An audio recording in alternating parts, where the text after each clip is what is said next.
Yabulela mphathi wohle, Honorable Deputy President Kgalema Motlanthe, Minister Aaron Moswaledi and all ministers present, Premier Mama Ukivit and other premiers present, deputy ministers and MECs, members of the National Parliament and members of the legislatures,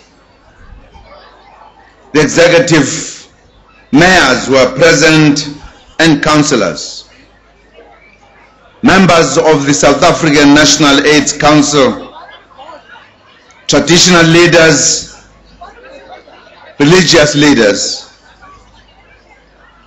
the people of the Eastern Cape province, the diplomatic corps, fellow South Africans, good day to you all.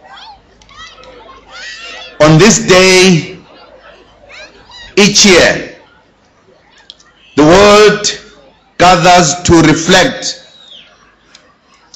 on the progress made in the fight against HIV and AIDS, and to recommit to taking the battle forward.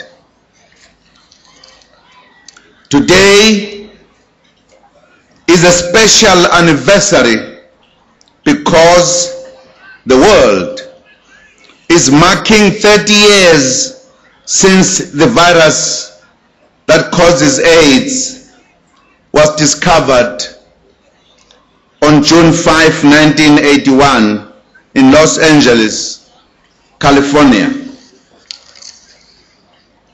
It was a difficult and baffling moment for both ordinary people and the medical fraternity,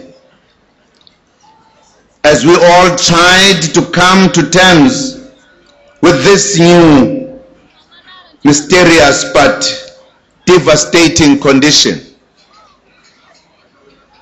It has been a long, hard and painful road since then in our country and beyond. However, we are pleased to stand here today and say 30 years on, we can count some successes in the fight against the scourge. We are steadily overcoming fear and confusion due to heightened awareness campaigns that we have undertaken. We have overcome divisions which were delaying progress in the fight against AIDS. We have stopped making HIV and AIDS a battlefield on which to fight one another in our country. It now brings us together, united behind a common goal of finding solutions. The year 2009 was a turning point in the fight against HIV and AIDS in our country. On World AIDS Day 2009, we announced wide-ranging changes to the treatment protocols of government. We announced that all children under 1 year of age will get treatment if they test positive, and that treatment would not depend on the CD4 count. We said all patients with both tuberculosis, that is TB, and HIV would get antiretroviral treatment if their CD4 count was 350 or less. We also announced then that all pregnant HIV-positive women with a CD4 count of 350 or with symptoms regardless of CD4 count would have access to treatment. HIV-positive pregnant women were to become eligible for treatment if their CD4 count was less than 200. All other pregnant women not falling into this category were to be put on treatment at 14 weeks of pregnancy to protect the baby. In the past, this was only started during the last term of pregnancy. We said in order to meet the need for testing and treatment, we would ensure that all the health institutions in the country were ready to receive and assist patients instead of just a few accredited ARV centers. The implementation of all these announcements was to be effective from April 2010. I am pleased to report that we have made tremendous progress in all areas. In April 2010, I launched a national HIV counseling and testing campaign which aimed to test 15 million people by June 2011. More than 13 million people were tested for HIV and more than 8 million were screened for TB. This is a remarkable response by South Africans.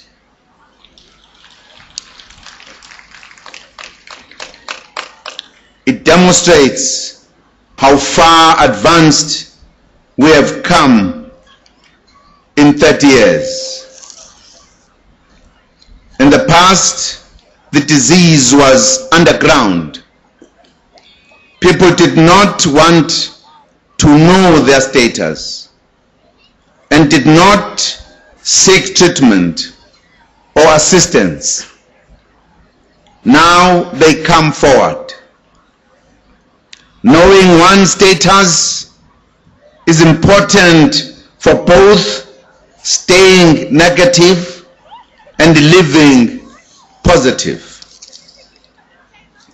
Besides knowing one's status, the testing campaign is a powerful tool for fighting the stigma and discrimination. The South African National AIDS Council, with the Department of Health as the lead department, are continuing to take testing to all corners of the country, including rural areas. Regarding access to services and treatment, I am pleased to report that from January 2010 to September 2011, the number of public health facilities initiating patients on antiretroviral treatment has increased from 495 to 2,948.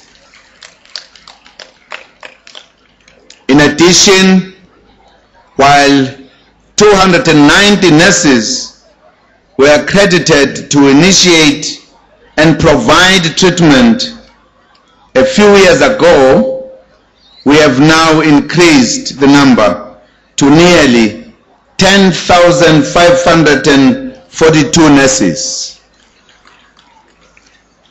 In addition, all public health facilities in South Africa now offer services to pregnant women, which include HIV testing. Where pregnant women are HIV positive, their CD4 count is checked to determine whether or not the mother should go on to antiretroviral treatment. A landmark achievement for our country is the 50% reduction in the transmission of HIV from mothers to children between 2008 and 2010.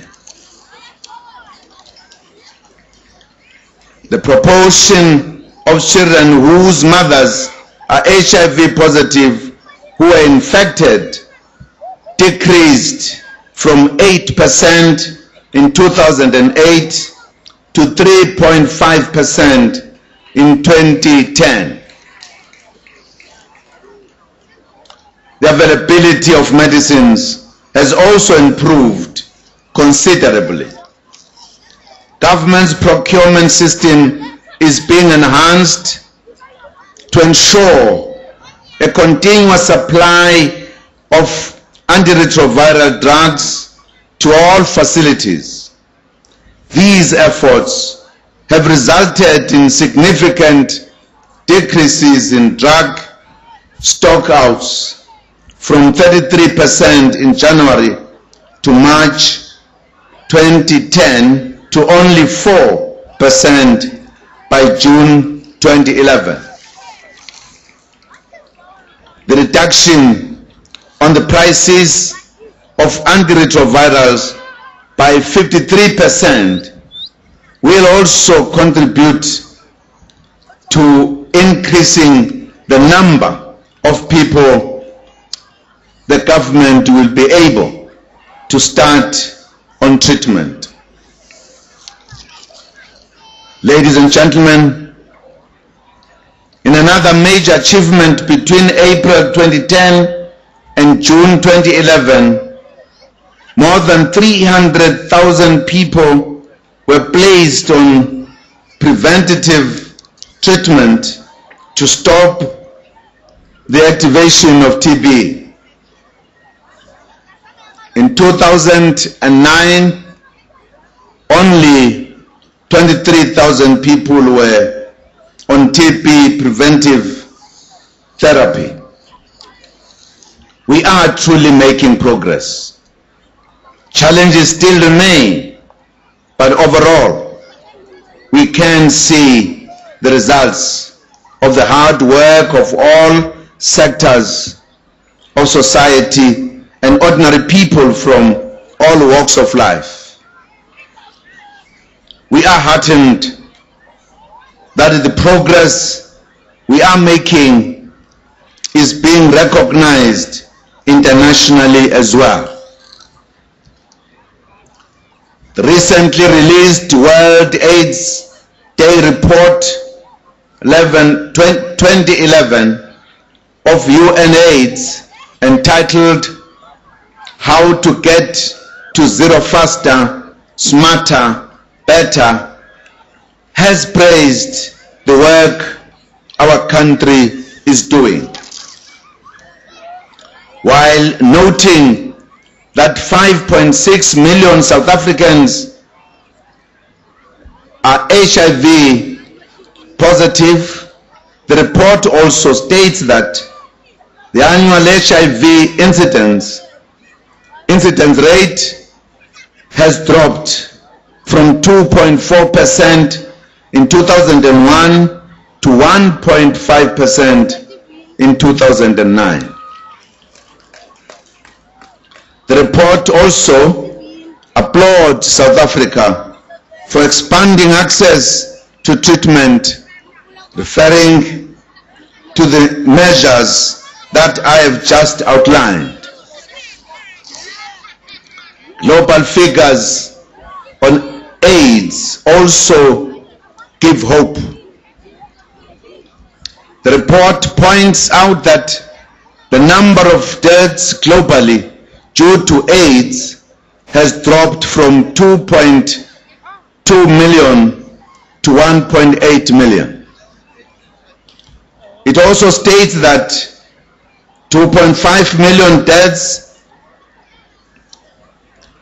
were averted in low and middle income countries, largely due to increasing access to treatment.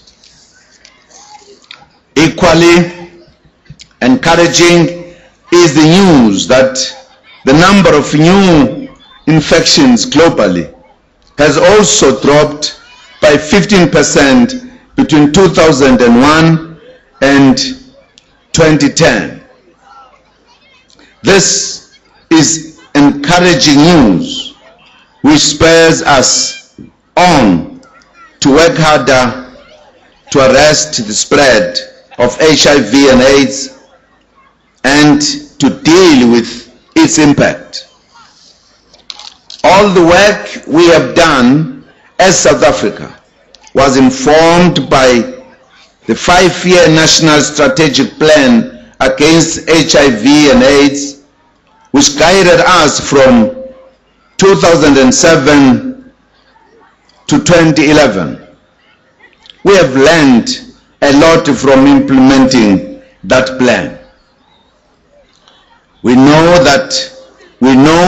what works and know what we must do differently. Drawing from those lessons, South Africans working together and coordinated by SANEC under the leadership of the Deputy President, Kgalema Motlanthe, have produced a new strategic plan that we can all be proud of. The new National Strategic Plan to fight HIV, sexually transmitted infections, and TB will provide direction from 2012 to 2016. The new plan consists of 5 goals and 4 strategic objectives. The 5 goals are to reduce new HIV infections by at least 50% using combination prevention approaches, to initiate at least 80% of eligible patients on antiretroviral treatment, with 70% alive and on treatment 5 years after initiation, to reduce the number of new TB infections as well as deaths from TB by 50%, to ensure enabling and accessible legal framework that protects and promotes human rights in order to support implementation of the NSP and to reduce self-reported stigma related to HIV and TB by at least 50%. The 4 strategic objectives are the following. 1, to address social and structural barriers to HIV, STI, and TB prevention, care, and impact. 2, to prevent new HIV sexually transmitted infections and TB infections. 3, to sustain health and wellness, and 4, to increase the protection of human rights and improve access to justice. We have also adopted the 3 zeros agreed to at the United Nations high-level meeting in New York in June this year as our vision for the next 20 years. In addition, we added a 4th zero, which aims to eliminate HIV transmission from a mother to a child. The 4 zeros are the following: 0 new HIV and TB infections, 0 new infections due to mother to child transmission, 0 preventable deaths associated with HIV and TB, and 0 discrimination associated with HIV and TB. Ladies and gentlemen,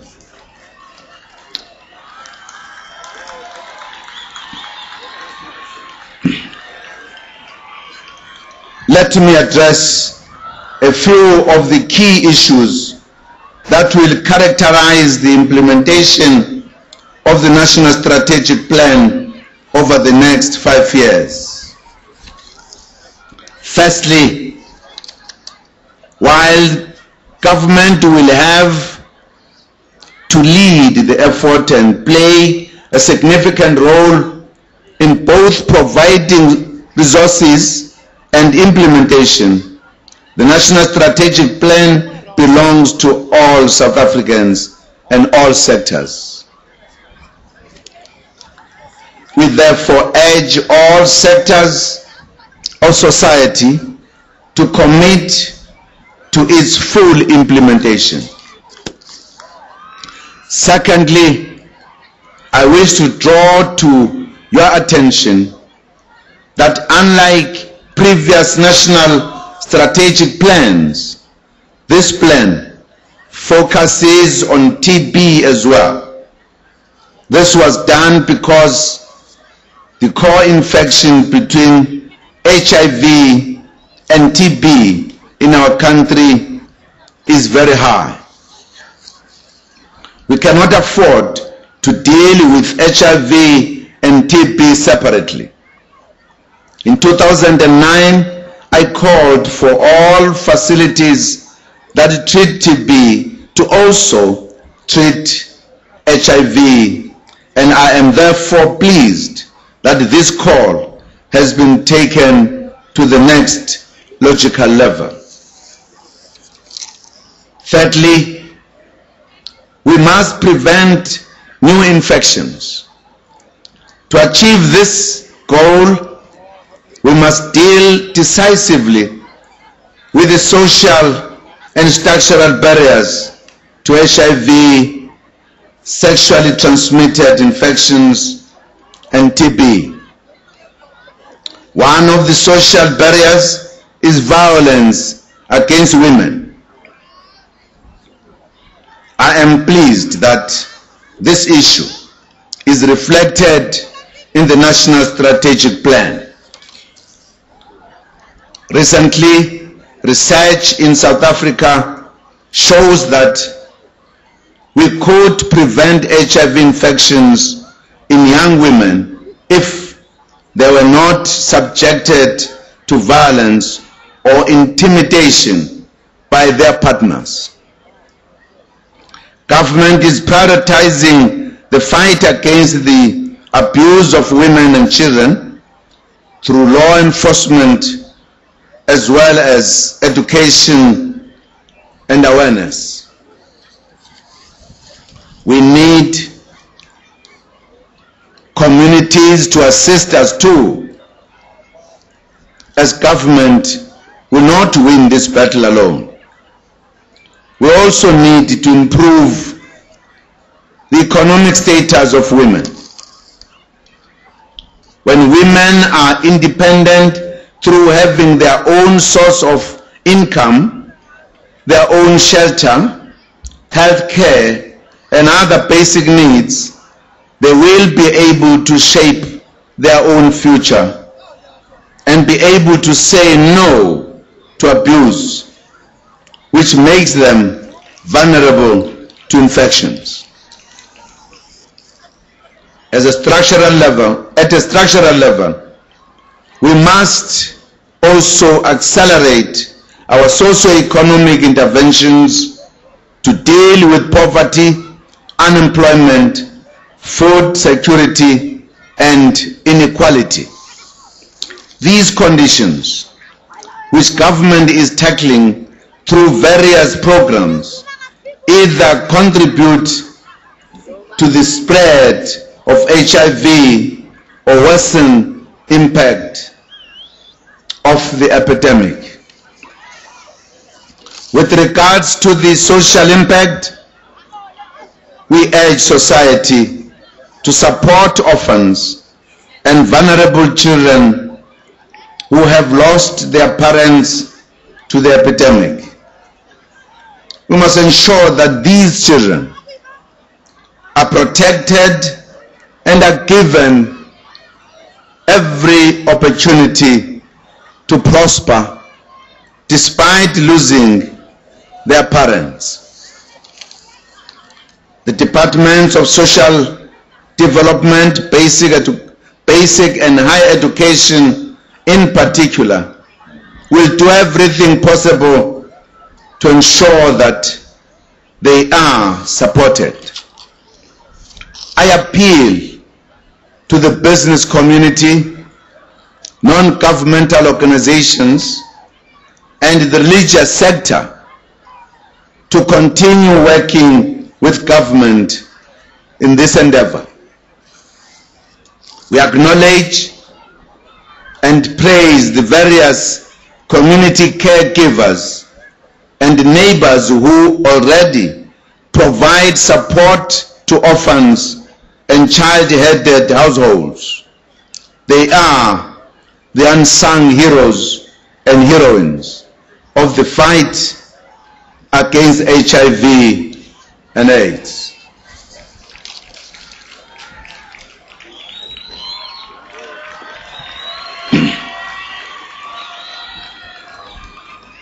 We also record the contribution of many dedicated health professionals, the nurses, doctors, pharmacists, and all others who come face to face with the epidemic and provide care and support to the infected. They must keep up the good work on our behalf. Today, I also wish to make a special appeal to all South Africans that together we must eliminate the stigma, discrimination, and human rights violations of people living with HIV or their families. Let us support our family members, neighbors, colleagues, and friends who are HIV positive.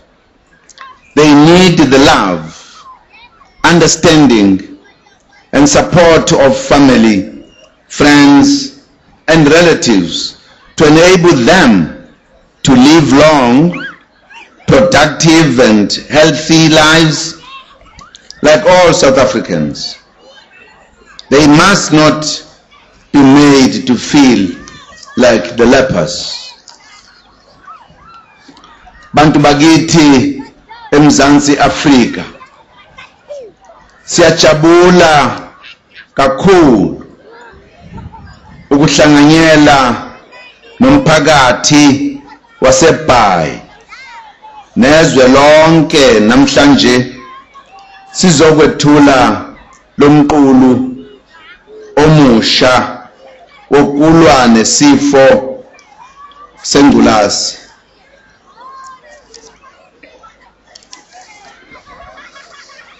kuningi asekwenzile uhulumeni ukulwa nalesi sifo. Amakhambi aseyatholakala kalula emtholampilo nasezibhedlela.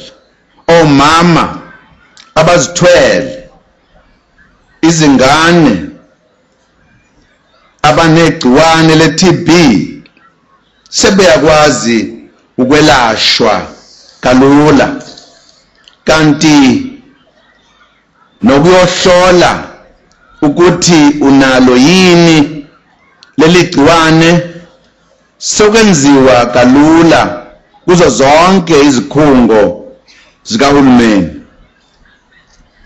Siyanicela ke bantu bakithi ukuthi ningabaxwayi futhi singabachasi abantu abaphila negciwane eliyisandulela ngculazi. Kufanele sibaxhase, sibamukele, sibambisane nabo ukuze babhekane nesimo abakuso njengezihlobo nabangani. Omunye umlayezo wethu uthi kubalulekile ukuthi abantu baye emitholampilo bayohlola ukuthi banayo yini igciwane ukuze bathole usizo isikhathi sisekhona. Siyababonga kakhulu abantu baseMzansi Afrika abakwenzayo lokhu engikhuluma ngakho. Ngonyaka ka-2010 wodwa nje beqile ku-13 million abantu abahambe bayohlola ukuthi banalo yini igciwane. Kuyancomeka kakhulu lokhu. Sibeka phambi kwenuke namhlanje lomqulu omusha wokulwa nalesi sifo obizwa phecelezi the National Strategic Plan for HIV, Sexual Transmitted Infections and Tuberculosis ka-2012 kuya kunyaka ka-2016. Masibambisane sonke, uhulumeni, abamabhizinisi nomphakathi wonke, sisebenzise ulwazi oluqukethwe kulomqulu silwe nalesi sifo futhi sisize abaphila negciwane. Uma sibambisene sokwenza lukhulu. Ladies and gentlemen and honored guests, it is indeed a great honor for me to launch the new National Strategic Plan for HIV, Sexually Transmitted Infections and Tuberculosis for 2012 to 2016. The plan will come into operation in April next year.